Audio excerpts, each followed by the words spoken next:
Hello, नमस्कार। आज हम बात करने वाले हैं एचडीबी फाइनेंशियल सर्विस कंपनी के स्टॉक्स के बारे में। हम लगातार आपको इस वीडियो के माध्यम से अपडेट दे रहे हैं कि स्टॉक्स में जो ट्रेंड चल रहा है वो कौन-सा है और किस तरह से पहचानना है, ये भी हमने आपको वीडियो के माध्यम से समझाया था। आज हम फिर से इस स्टॉक्स में सपोर्ट लेवल जानने की कोशिश करेंगे और स्टॉक कहाँ पर आकर के रुकता है उसके बारे में हम यहाँ पर डिस्कस करेंगे। तो चलिए वीडियो की शुरुआत करते हैं। हमारा वीडियो आपकी एजुकेशन के लिए है, बाय सेल की कोई एडवाइस नहीं है। फिर भी आप ट्रेड करते हैं तो अपने फाइनेंशियल एडवाइजर से कंसल्ट कीजिएगा। तो यहाँ पर हम सबसे पहले चलते हैं वीकली चार्ट पे।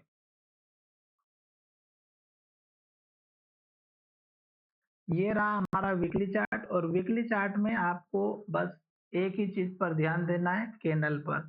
कैंडल किस तरह की बन रही है।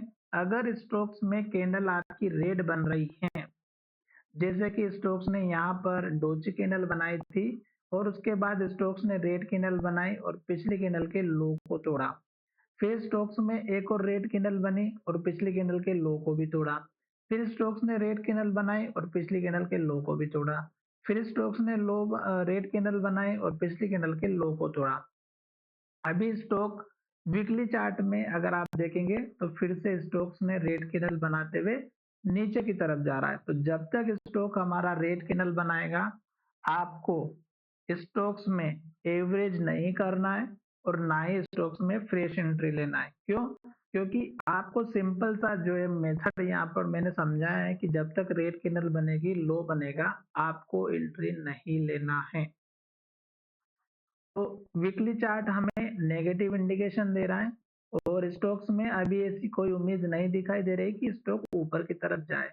अब हम चलते हैं डेली चार्ट। तो डेली चार्ट में भी सेम कंडीशन। इस डोजी कैंडल का जो लो था, स्टॉक्स ने इसको तोड़ा, रेड कैंडल बनाई।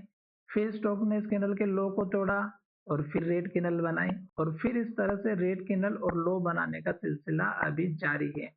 आज भी स्टोक्स ने लो 733 रुपए का बनाया और स्टोक्स ने अगर आप देखें तो डोजी कैंडल बनते हुए दिखाई दे रही। तो जब तक रेड कैंडल और लो बनेगा, हमें इंतजार करना है।